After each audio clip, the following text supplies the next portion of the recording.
이제 말씀 전하겠습니다. 오늘 본문 이전 5절 후반에 보면 하나님께서 우시야 왕을 형통하게 하셨는데 그 이유에 대해서 어떻게 설명하시냐면 4절에 선대왕 아마샤가 행했던 것처럼 여호와 보시기에 정직하게 행했고, 그 다음에 5절에는 선지자 스가랴가 사는 날에 하나님을 찾았다. 그러니까 형통하게 하셨던 그 이유가 뭐냐면 아버지로부터 신앙의 좋은 교육을 받았고, 그 아버지가 돌아가신 이후로부터는 어떤 신앙의 스승인 스가랴 선지자로부터 바른 것들을 배우고 그들로부터 영향을 받아서 그렇게 살았더니 하나님께서 그를 형통하게 하셨다라고 하는 겁니다.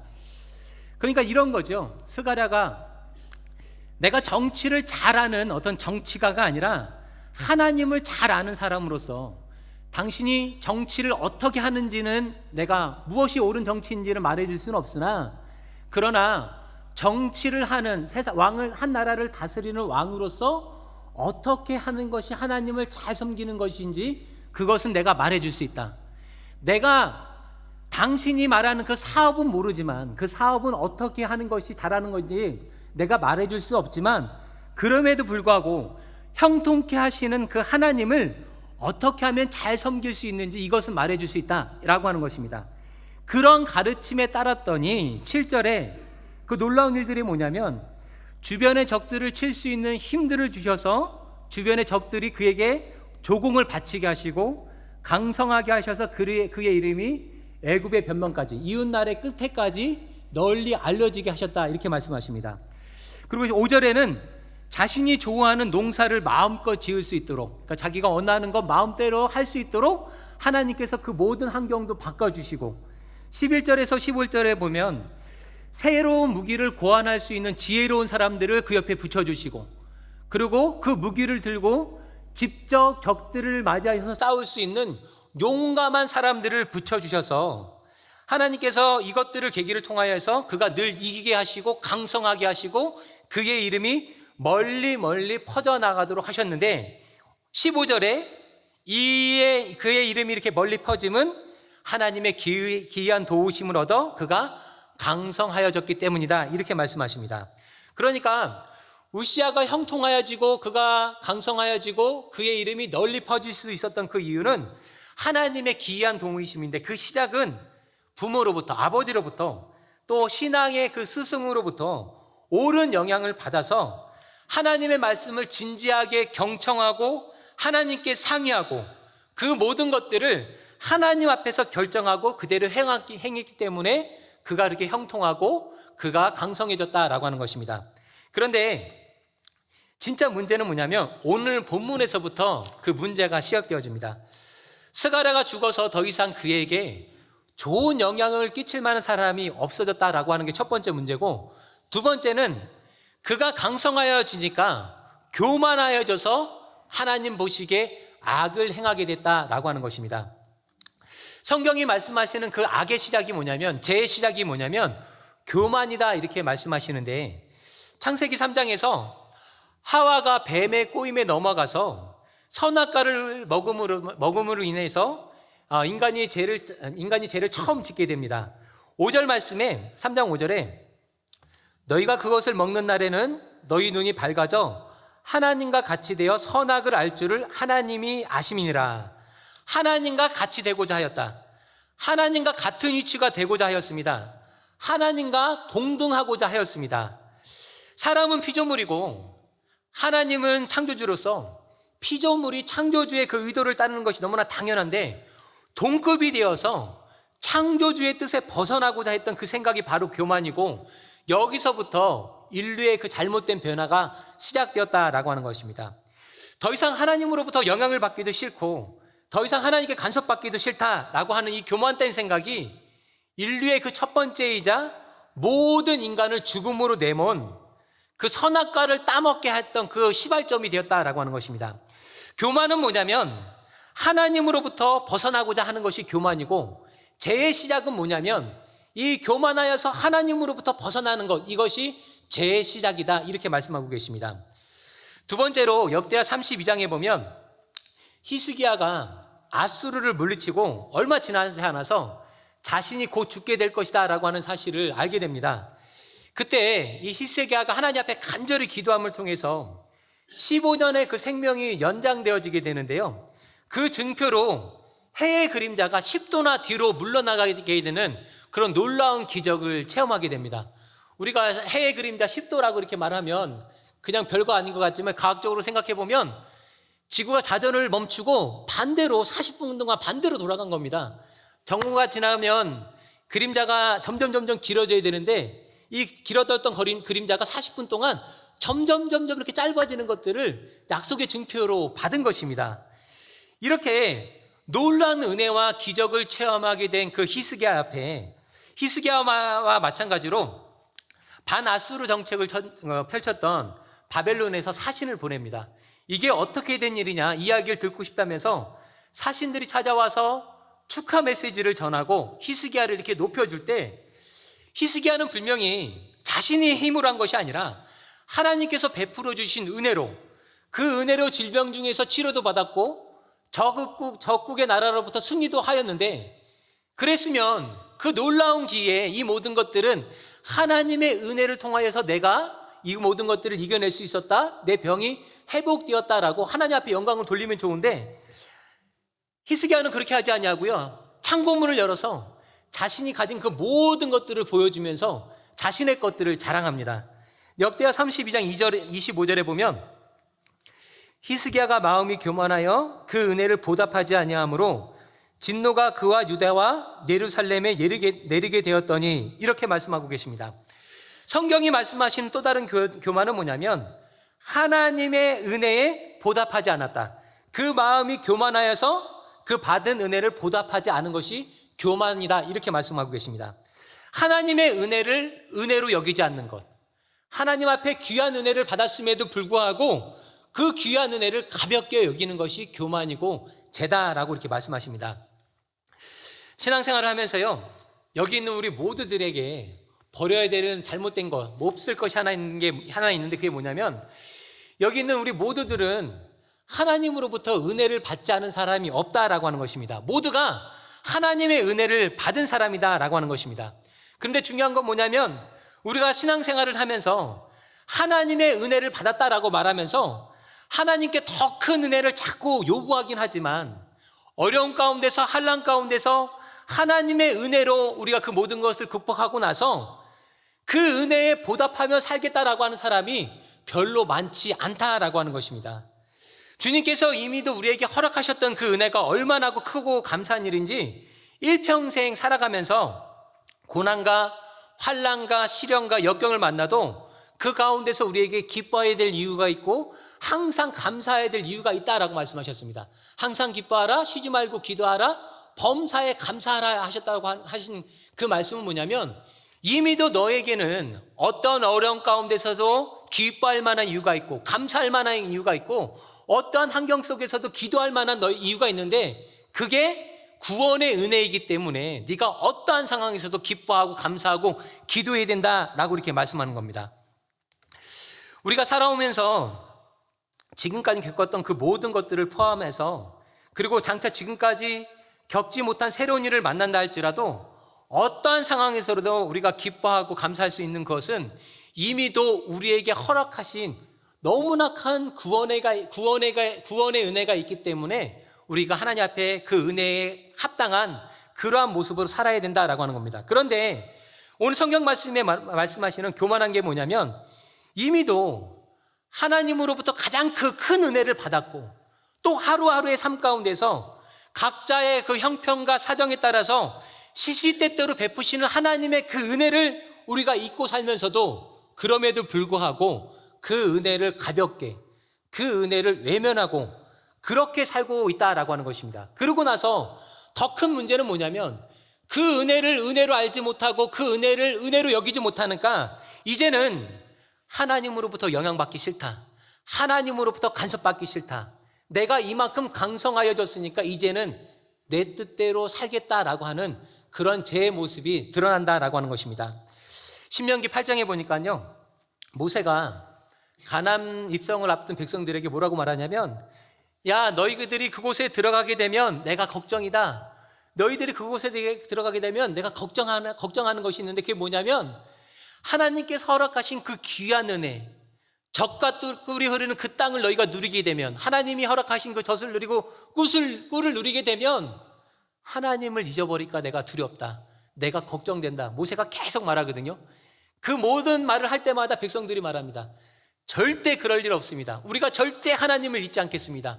광야에서 행하셨던 그 모든 것들을 우리가 절대 잊지 않겠습니다 라고 백성들이 말하는데, 너무나 잘 알듯이 퍽이나 그냥 얼마 되지 않아서 하나님께서 허락하셨던 그 모든 은혜를 전부 다 잊어버렸다라고 하는 것입니다. 그래서 우리가 말씀을 통해서 생각해 봐야 되는 건 뭐냐면, 우리가 강성해지는 것이 중요한 것이 아니다라고 하는 것입니다. 하나님의 은혜를 얻는 것이 중요한 것이 아니라 받은 바 은혜를 따라서 겸손하게 살아가는 것이 중요하다라고 하는 것입니다. 우리에게 정말 중요한 것은 내가 원하는 것을 받는 것이 아니고, 새롭게 주어지는 그 은혜가 아니고, 이미도 허락하신 그 은혜를 따라서 그 은혜에 보답하며 살아가는 것이 우리들의 그 삶 가운데 가장 중요한 하나님께서 바라시는 삶의 모습이다라고 하는 것입니다. 우리 하나님께 성도님께서는요, 하나님 앞에 늘 항상 기도 가운데 더 큰 은혜를 요구하고 바랄 수 있지만, 그럼에도 불구하고 기대하는 그 은혜보다 이미도 허락하신 그 은혜를 소중하게 여길 수 있는 우리 성도님들이 되시길 예수님의 이름으로 축복합니다. 그게 은혜인 줄을 깨달아서 그것을 하나님 앞에 갚고자 살아가는 그러한 삶과 신앙이 되시기를 예수님의 이름으로 다시 한번 축복합니다. 그러면서 오늘 이제 본문에 더 들어가 보면요, 15절에 교만하여 악을 행하여 그의 하나님 여호와께 죄를 범하되 여호와의 성전에 들어가서 향단에 분향하려 하는지라. 우시아 왕이 하나님께서 허락하신 그 강성함과 형통함을 통해서 그 마음이 교만하여지다 보니까 이제 제약된 행동이 드러나는데, 그게 뭐냐면 성전에 들어가서 향단에 분향하려 했다라고 하는 것입니다. 향단에 분향하는 것은요, 하나님 앞에 제사한다라고 하는 의미인데, 하나님을 섬긴다라고 하는 것인데, 하나님께 드리는 이것이, 하나님께 예배하는 것이 무엇이 잘못됐을까 이렇게 생각할 수 있지만, 향단에 분향하는 것은 아론의 제사장 중에, 아론의 후손들 중에서 뽑힌 제사장들만이 그 분향을 할 수 있는 것입니다. 그런데 이 우시아 왕이 교만해지니까 하나님께서 그에게 해야 될 것과, 왕으로서 해야 될 것과, 왕임에도 불구하고 하지 말아야 될 것을 분명히 이렇게 말씀하셨음에도 불구하고 이것을 분간하지 못하고 자기 마음대로 지금 하려고 하고 있다라고 하는 것입니다. 우리가 너무나 놀라운 건 뭐냐면, 그가 성전을 떠난 것은 아닙니다. 하나님을 지금 대놓고 대적하거나 하나님의 일을 방해하지는 않습니다. 늘 하나님의 성전에 들어갑니다. 이미 그의 마음이 변질되었고 삐뚤어져 있지만 예배는 여전히 동참하고 있습니다. 예배는 열심히 출석합니다. 그런데 문제는 뭐냐면, 이제는 예배가 자기의 주도에 의해서 자기의 위지대로, 자기가 원하는 대로, 자기가 뜻대로, 자기가 편한 대로 이루어지기를 원하고 있다라고 하는 것입니다. 그러니까 그가 처음 아름다운 신앙이었을 때는 교회에 가서 지도를 받았습니다. 예배를 진지하게 드렸습니다. 임재하신 하나님의 그 은혜를 사모하였고, 임재하신 하나님께서 들려주신 그 말씀을 열심히 진지하게 경청하였습니다. 지도를 따라서 결심도 하고 결단도 하고, 하나님께서 지적하시는 그 모든 것들을 기꺼이 기쁨으로 회개하고 그 삶을 돌이키는 그런 삶을 살면서 예배를 통하여서 하나님 앞에서 하나님 보시기에 아름다운 모습으로, 하나님께서 능히 함께 하시기에 선한 모습으로 그의 모습이 가꾸어졌습니다. 하지만 어느 순간 그가 하나님의 그 은혜를 망각하면서 예배를 참석하지 않는 것은 아닙니다. 근데 진짜 무서운 건 뭐냐면, 예배를 참석하지만 이제는 그 예배조차도 내 마음에 들어야 한다라고 생각하는 것입니다. 하나님의 마음에 들고자 했던 그 한때의 신앙이 사라져버리고, 이제는 예배가, 설교가, 하나님이 지시하는 그 모든 것들이 내 마음에 들었으면 좋겠다라고 생각하는 것입니다. 우시아가 왜 그렇게 되었다고요? 그 마음이 강성하여짐에, 그가 자기가 이제 든든하여지고 자기가 누군가의 도움 없이도 홀로 설 수 있을 것 같이 강성하여짐에 그가 그랬다라고 하는 것입니다. 그래서 우리 성도들이 인생을 살면서 꼭 경계해야 될 것이 하나가 있는데, 그건 뭐냐면 강성해져야 된다, 성공해야 된다, 내 소원을 이루어야 된다라고 하는 그런 생각을 가지고 신앙생활을 하는 거 우리가 경계해야 합니다.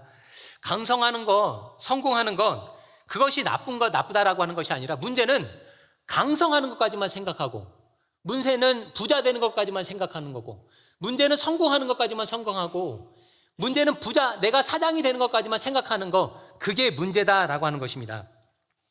욥기서 1장에 보면요, 사탄이 하나님 앞에 섰는데 하나님이 욥을 자랑합니다. 그러자 사탄이 9절 10절에 대답하기를, 그가 이유 없이 하나님을 경외하겠습니까?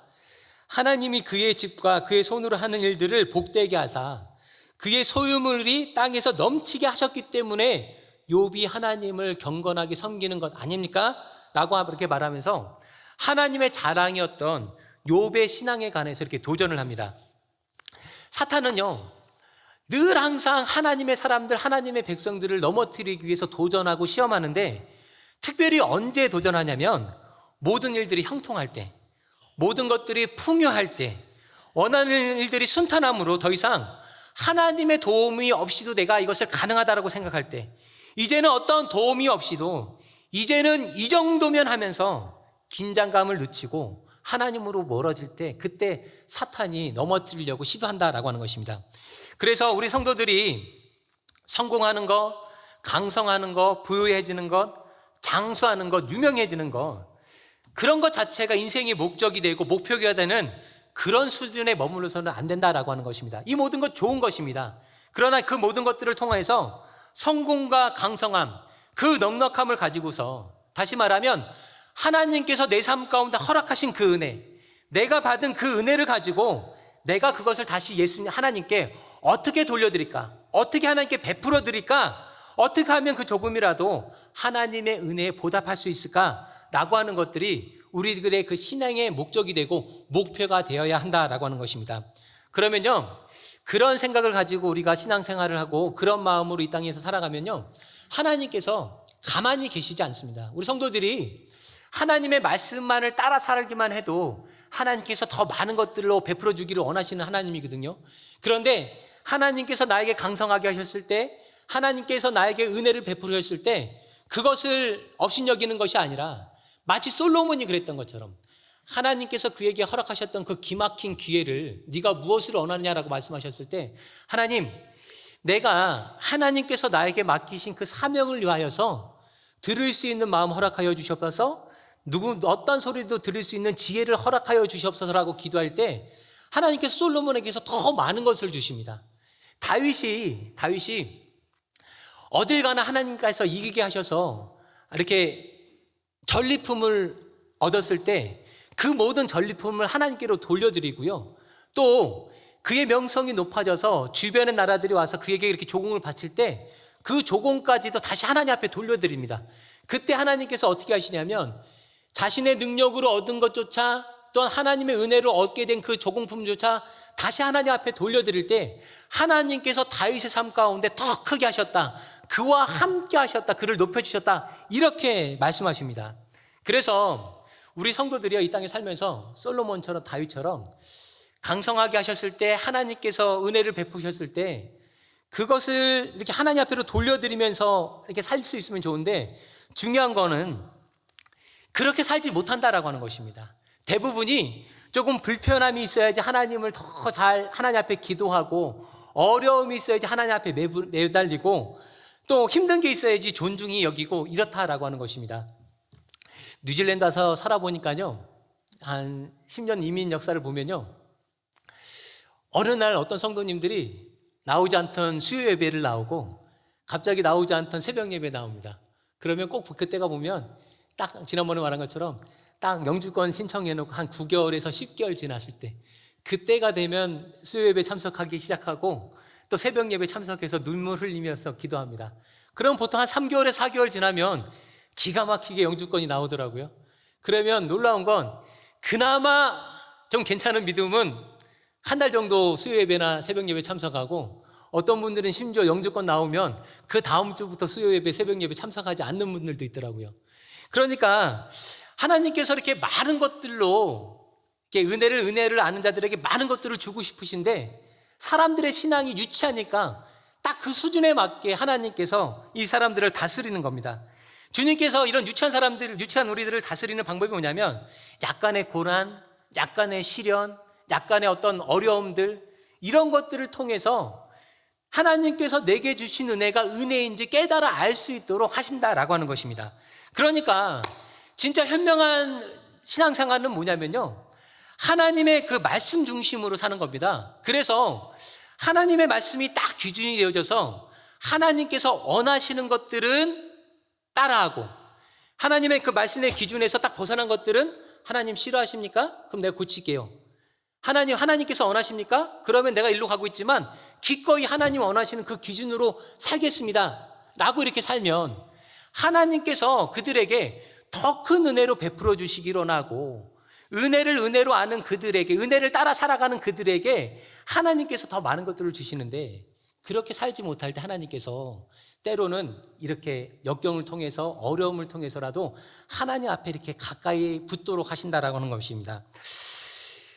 우리가 하나님 중심, 은혜를 은혜로 깨달아서 하나님 말씀에 따라 사는 그런 삶을 살면 참 좋겠는데, 우리들의 모습은요 거꾸로입니다. 하나님 중심 아니고, 말씀 중심 아니고, 은혜의 주관자이신 하나님 중심의 삶이 아니고 내 중심이다라고 하는 것이죠.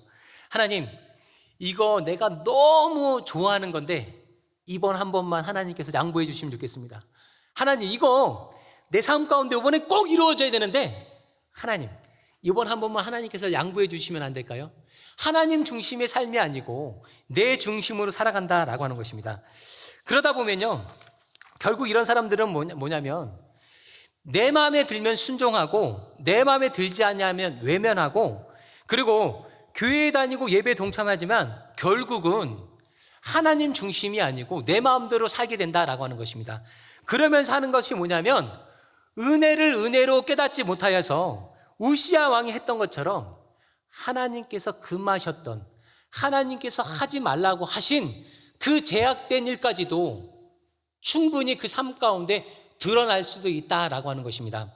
그래서 우리가 하나님 보시기에 바른 신앙생활의 그 첫걸음은 뭐냐면 은혜를 은혜로 알아서 그 은혜에 합당하게 하나님의 뜻에 맞게 살아가는 것이 바른 신앙의 첫걸음이다라고 하는 것입니다.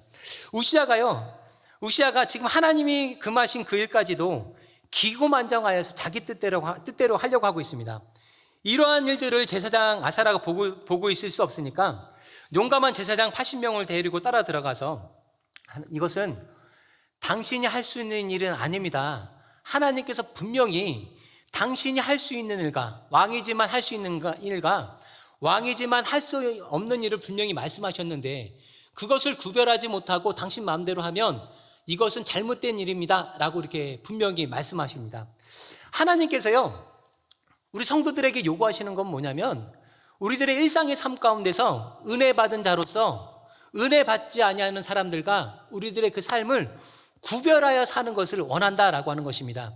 하나님께서 우리에게 원하시는 건 뭐냐면요, 강대상에 있는 커다란 이 십자가, 내가 질 수 없는 이 십자가를 지고 따라 살아가는 것이 아니라 내 일상의 삶에서, 내 일상의 믿음 가운데서 내가 할 수 있는 것을 하며 살아가는 것인데, 그게 뭐냐면 하나님께서 말씀하신 그 말씀에 따라서 구별하고 사는 것입니다.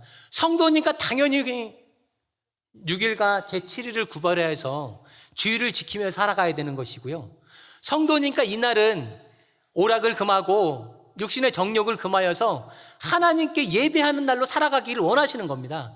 하나님께서 원하시는 것이 거창한 이런 십자가를 지고 따라 살아가는 것이 아니라 한 사람의 평범한 성도로서 하나님께서 원하시는 그것을 구별하며 살아가기를 원하신다라고 하는 것입니다. 그런데 이 우시야 왕이 왕으로서 자기가 왕이지만 분명히 구별하고 자기가 하지 말아야 될 것들을 행했을 때 하나님 입장에서 존중받지 못하는 것이죠.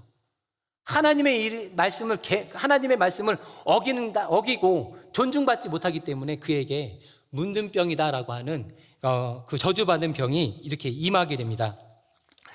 우시아는 어떠했냐면 분명히 해야 할 것과 하지 말아야 할 것들을 분명히 알고 있는 사람이었음에도 불구하고 그것을 무시하고 하나님을 존중하지 않았습니다. 예배의 모습, 예배 형식은 그의 삶 가운데 있었으나 하나님의 그 뜻을 구별하지도 않았고 주님을 존중하지도 않았고 자기 마음대로 하나님께서 엄하게 금하시고 제사장들이 만류하고 다수의 사람들이 이것은 옳지 아니하다라고 했던 그것들을 어기고 자신의 손으로 향로를 붙잡고 하나님 앞에 분향하려고 하였습니다.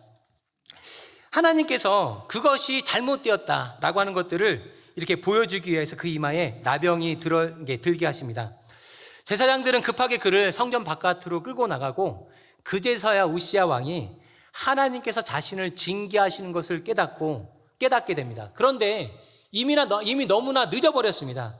결국 우시야 왕은 그 인생이 별궁으로 쫓겨나서 죽을 때까지 나병 환자로서 살아가면서 저주받은 인생으로 끝나버리고 말았습니다. 말씀을 맺겠습니다. 그렇게 부모로부터 또한 영적 지도자로부터 선한 지도를 받고 하나님께서 베푸신 각양의 은혜를 누렸던 사람, 최고의 지위까지 올라갔던 그러한 사람들이 부러울 만한 위치에까지 도달했던 그런 사람이었지만 그 인생이 누구보다 비참한 그러한 삶으로 끝나버리고 말았습니다. 사랑하는 성도님 여러분, 여러분들께서는 누구에게 또한 어떠한 통제를 받고 사십니까?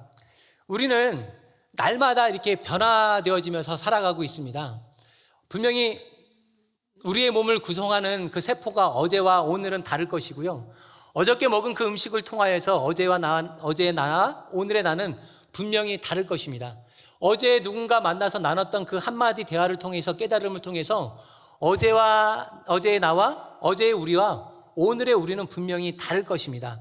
그 변화가 하나님 보시기에 합당한 하나님의 은혜를 입은 자로서의 하나님 보시기에 선한 모습으로 변화되고 있습니까? 아니면 분명히 하나님을 처음 만나서 하나님의 그 은혜를 깨달았을 때 그 마음 가운데 누구 못지 아니하는 하나님을 향한 사랑이 있었고 하나님 나를 구원하신 그 하나님의 은혜에 감사하여서 내 삶을 기꺼이 하나님 앞에 드리겠습니다 라고 했던 그런 벅찬 어떤 하나님에 대한 사랑이 있었는데 그 사랑을 잊어버리고 이제는 하나님으로부터 점점 멀어지는 잘못된 변화의 모습으로 살아가고 있습니까?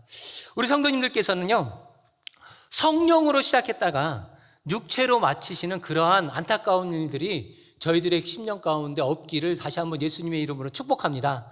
우리가 날마다 우리들 삶 가운데 있어야 될 변화는 하나님 보시기에 우시아처럼 악했던 그런 잘못된 변화가 아니라 은혜를 은혜로 깨달아서 은혜의 주체이신 하나님의 말씀을 따라 내 삶을 구별하며 사는 우리 성도님들이 되시기를 예수님의 이름으로 축복합니다. 우리가 하나님의 은혜를 평생 잊고 살지 않는다라고 하는 게 쉽지 않습니다. 이렇게 기도 가운데 묵상하고 말씀 가운데 이렇게 깨닫게 되면 그날 하루도 그 기도 가운데 말씀을 통하여서 하나님의 은혜를 이렇게 깨닫는데요. 돌아서면 마치 그 은혜를 잊어버린 사람처럼 내 마음대로 살아갈 때가 너무나 많습니다. 그래서 우리가 기도한다라고 하는 것은요, 더 큰 은혜를 받기 위해서 하나님 내가 원하는 이거 채워주시옵소서 더 많은 것을 받기 위해서 기도하기보다 하나님께서 허락하신 그 은혜 하나님 잊지 아니하도록 하여 주시옵소서. 그 은혜를 잊지 않기 위해서 기도해야 되고요. 두 번째로는 하나님 내가 그 은혜를 잊지 아니하고 은혜 받은 자로서 은혜를 하나님 앞에 되돌려 줄 수 있는 사람으로서 힘과 능력을 더하여 주시옵소서. 이런 기도 제목이 되어야 할 줄로 믿습니다. 오늘 우리의 신앙 속에는 하나님의 은혜를 저버리거나 하나님의 영향을 벗어나서 내 마음대로 살고자 하는 그런 교만한 마음은 없는지 다시 한번 살펴볼 수 있는 귀한 날이 되기를 예수님의 이름으로 축복합니다. 이미 내 속에 교회에 출석은 하고 예배는 드리고 하나님의 말씀은 듣긴 하지만 일상의 삶에서 하나님께 하시는 그 말씀을 따를 생각이 없다고 한다면, 또한 교회 안에서조차 자꾸 내 눈에 거슬리는 것들이 있어서 그것들 내 마음대로 하고 싶은 생각이 있다고 한다면, 심지어는 예배조차도 내가 원하는 시간과 내가 원하는 방법대로 내가 원하는 그 편한 태도로 예배하고자 하는 마음이 있다고 한다면 그 모든 생각들 주님 앞에 내려놓을 수 있는 성도님 되시기를 예수님의 이름으로 축복합니다. 그리하여서 우리의 삶이 어디에서 무엇을 하든 세상과 나를 구별하는 성도님들, 은혜에 합당한 그러한 삶의 모습을 살아가는 우리 성도님이 되심을 통하여서 이 땅 가운데서 하나님의 그 선한 영향력을 끼치시고, 또한 하나님께서 허락하신 그 귀한 그 강성함과 은혜를 통하여서 하나님을 믿는 성도의 삶이 세상과 어떻게 다른지를 보일 수 있는 우리 성도님들 되시기를 예수님의 이름으로 축복합니다.